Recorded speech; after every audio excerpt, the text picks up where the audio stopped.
Okay, hello everyone. Welcome back to my YouTube channel.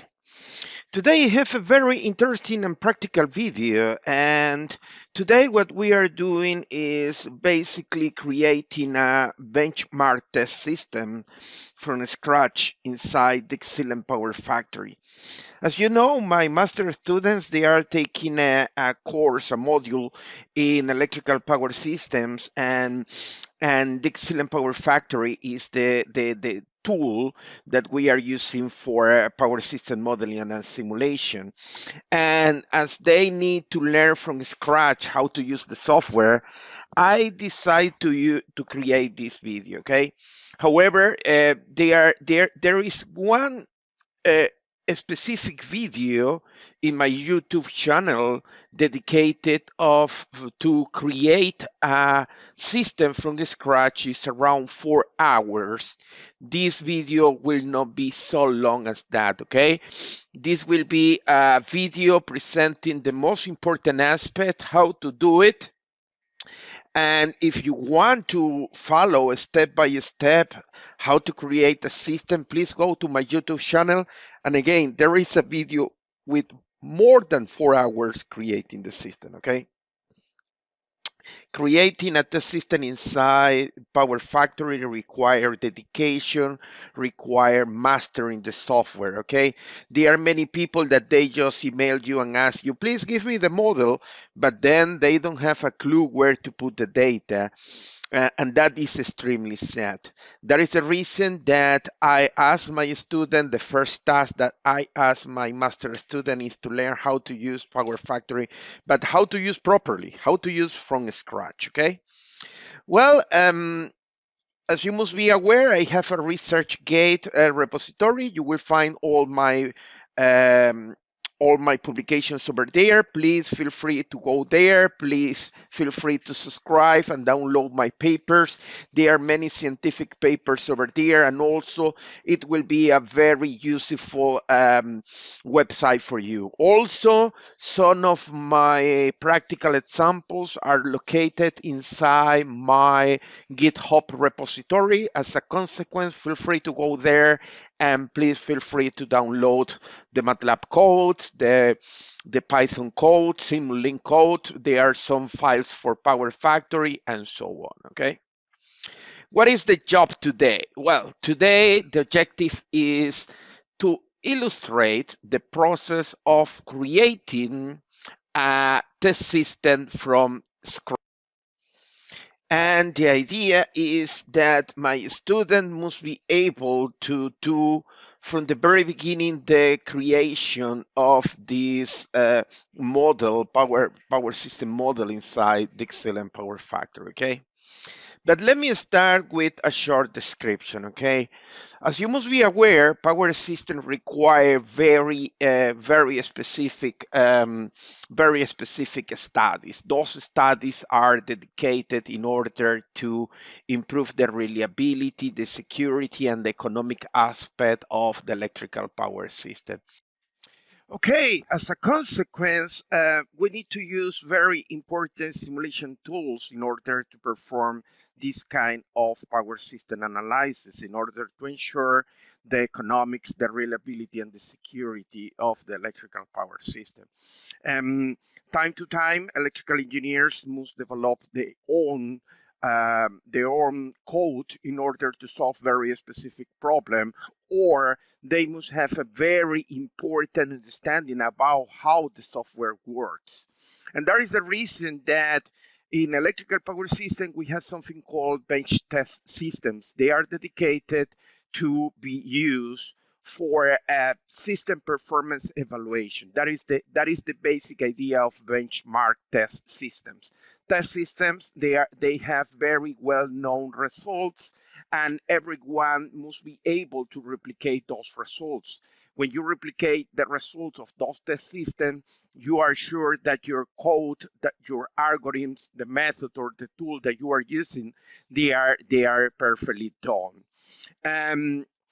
To be honest, developing benchmark test system is a very complex and very dedicated task. It's very, very complex and require a lot of time, experience, and knowledge.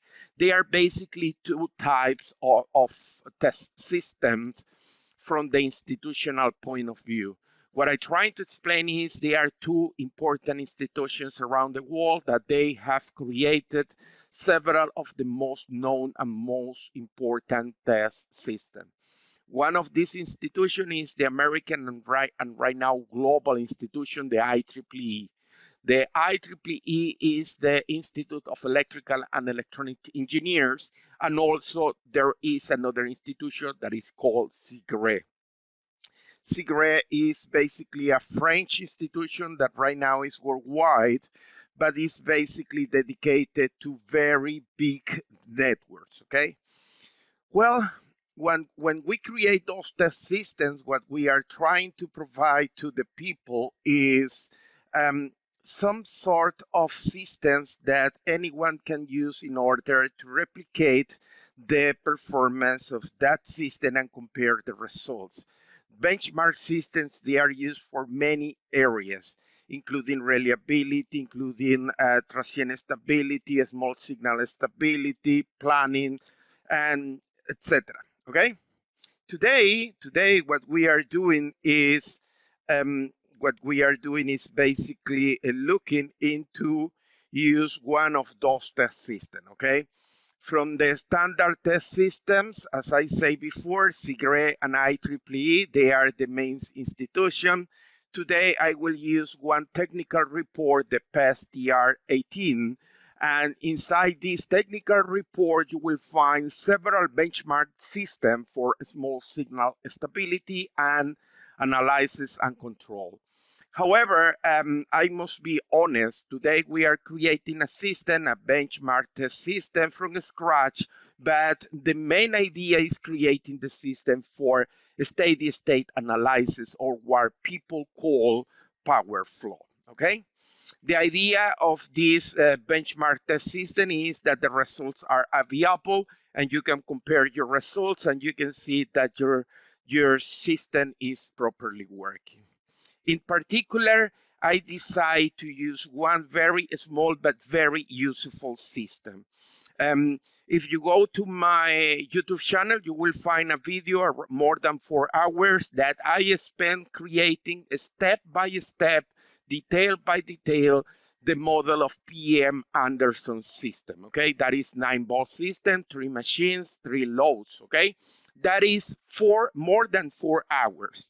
Here, I will use the 7-bus equivalent system. I will create this, but of course, I will introduce you how to do the basic steps, but I will not do a step-by-step explanation, okay? If you want a step-by-step explanation, go to my YouTube channel and go and watch the video about the PM Anderson system, and you can enjoy 4.5 hours, more than 4 hours with all the explanation. But right now, where you are wondering why this gentleman decided to use the Brazilian 7-bus system. Well, to be honest, I decided to use the Brazilian system for two important reasons. The first one, as you must be aware, Brazil and Paraguay, they have a huge hydropower plant. To be honest, they have the second largest hydropower plant around the world. And for many years, until 2008, it was the largest hydropower plant around the world. And that is Itaipu. Itaipu power plant was exactly finished the first stage in 1984, and at that moment was the largest hydropower plant of the world until 2008. It's a huge installation. We are talking about that power plant have 18 generation units. Each one of them, they have 700 megawatts for a total of 14,000 megawatts. That is huge.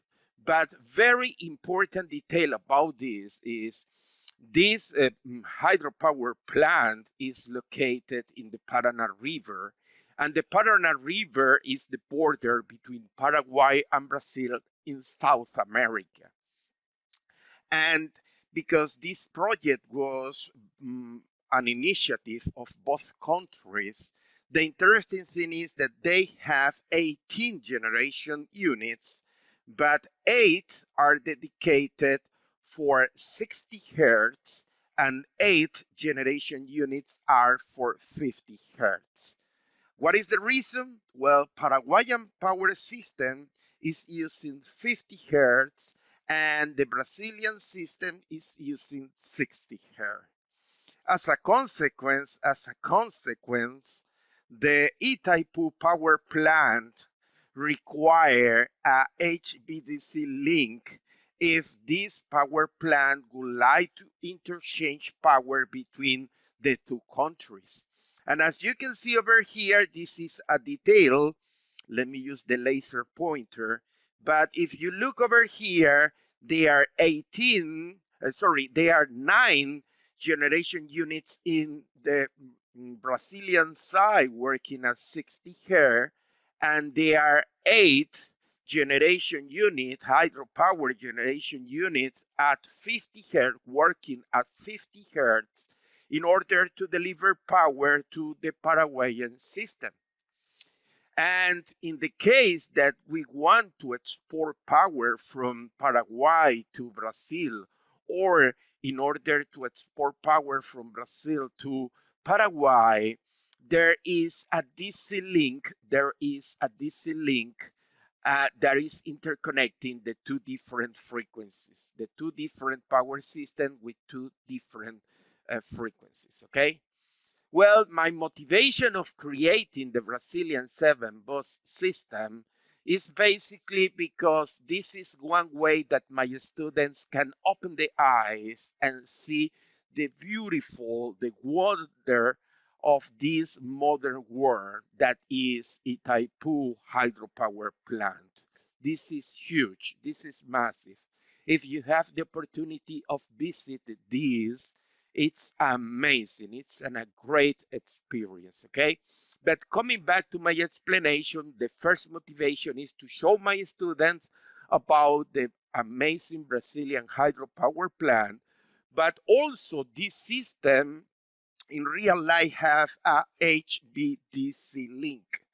And as I will be teaching about HVDC systems in few weeks to my master students, I would like to take the opportunity to create this Brazilian 7-bus system that we can use later for discussing and talking about the case of the HVDC system for the Itaipu power plant, okay? Well, something that you must realize is that we will create this system including Itaipu power plant, but we are not including the HVDC system here, okay? What we are creating is the classical Brazilian 7-bus equivalent model, and that model has not included the HVDC system. We will do that in PowerFactory later, but at this moment, let's focus in the model that is included inside the technical reference from the IEEE. The IEEE reference, the benchmark system for small signal stability, include the 7-bus equivalent model. And this is, if you look over here, this is the single line diagram. This is the single line diagram. And you can identify that there are 7 different bus bars. Specifically, one that I like is bus bar number 4, because as you can see over here, this is Itaipu. But then we have bus bar number 7, and that is an equivalent model for the remaining part of Brazil. Because this 5-generator system is basically a reduced equivalent model for the South-Southeastern Brazilian power system that is around the 1980s, okay? This model is not including the HVDC link that we know already Itaipu has, okay? And this model was created for small signal stability. However, we can use this model for load flow analysis as we will do here, okay? Well, inside the IEEE PES technical report TR18, the benchmark system for small signal stability analysis and control, you can find the load flow, the results of the load flow. If you go specifically to page 35, figure 5.21, this figure is taken from there and is showing you the results of the power flow. As you can see at the bus bars, you can find the per unit phasors in per unit for voltage. For instance, here at Itaipu power plant, you can see that the voltage is 1.039 per unit, and the power angle for that very specific phasor is 48.5. Something that you must realize that this is a 7-bus equivalent system, and there are 5 generators over there, but they are 2 voltage level. In reality, there are 2 voltage level here. The circuit that is in dark blue on the top, at the top, is basically a system using 765 kV, okay? That is 765 kV. We are talking about AC system, 3-phase AC system. And here below, you will find a very impressive 500 kV transmission system, okay? Probably you are wondering, why do we need those huge voltage level? And the reason is pretty simple. If you look over here, we are talking about that this transmission line between Itaipu and Ivaipura, we are talking about 6,437.3 megawatts. What I'm telling you is that the power flow here is impressive, is massive, and basically going to the main power system of Brazil, okay? Well, if you go to the benchmark system for small stability, if you go inside the document, you will find that there are several tables giving you the data for this system. Specifically, page 36 of the technical reference will give you, of the technical report, will give you table 5.10, that is the bus data. Then we have 5.11 for the bus loads. Then we have 5.12, that is for the shunt data. Finally, we have transmission line data and transformer data. Something that is extremely important that my students understand is that those values over there, they are expressed in per unit. And as a consequence, you are totally sure that when you are working with per unit values, you need to know the base. And as you can see over here, the resistance and the reactance, they are in per unit values. And what you need to know is that the power base is 1000 MVA, and the voltage level is the nominal voltage of the system. Depending of the bus bar, will be 500 or it will be 765 kV. Okay, now we have all the data. To create the electrical power system, the seven bus Brazilian power system. Okay, the first step before we go inside DIgSILENT PowerFactory is we need to make some preliminary calculations. Okay, what is the reason? when we are academics and we use per unit system. We are electrical engineers and we use per unit system. However, when we are working with DIgSILENT PowerFactory, the software use real units. What I try to explain is that the software is not receiving per unit values. The system require, the software require that you use real units, for instance, ohms, when you are working with transmission lines. For the transmission line model inside the DIgSILENT PowerFactory, you need to use ohms.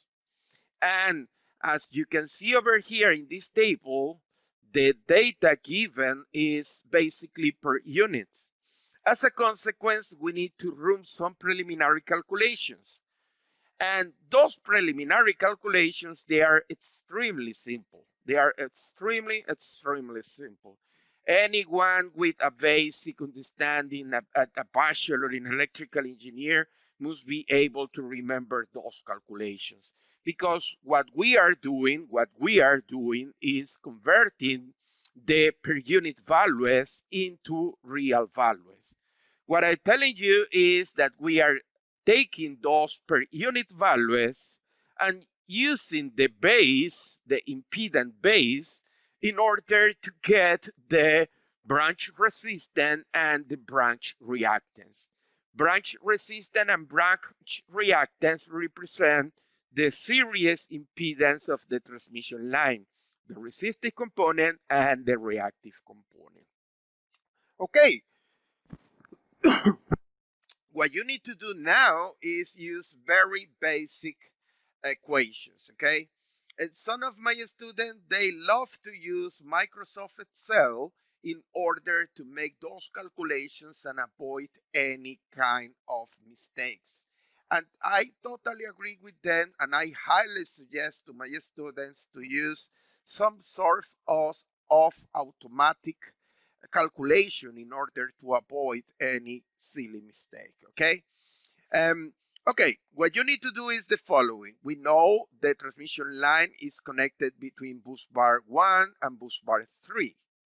We know that the nominal voltage or rate voltage is 500 kV. We know the base, the apparent power base, 1000 MVA.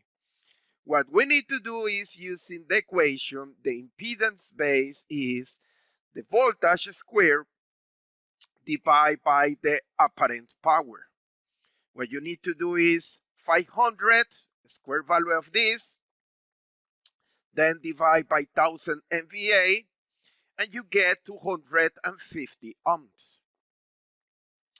And in this column over here, you have the impedance base for the two different voltage levels. One impedance for the 500 kV, one impedance base for the 765. Next step, extremely simple. If you want to get the resistance in real units, I mean ohms, what you need to do is multiply the per unit value by the impedance base in ohms. What I'm telling you is just a basic product.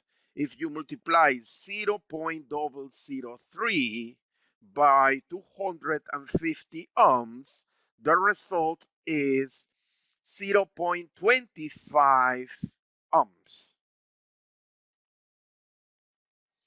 Well, now we have 0.75 ohms. That is the value that we need to use, use inside the DIgSILENT PowerFactory. And it's the same for the series reactance in the transmission line. It's very simple. What we need to do is multiply the per unit series reactance 0.038 multiplied by 250 ohms, that is the impedance base, and we get here 9.5 ohms. And that is the real reactance, series reactance of this transmission line. Well, now we have complete all the data. Now we have complete all the data that we need in order to start the creation of this system inside PowerFactory. The next step is go into PowerFactory and start to create this model.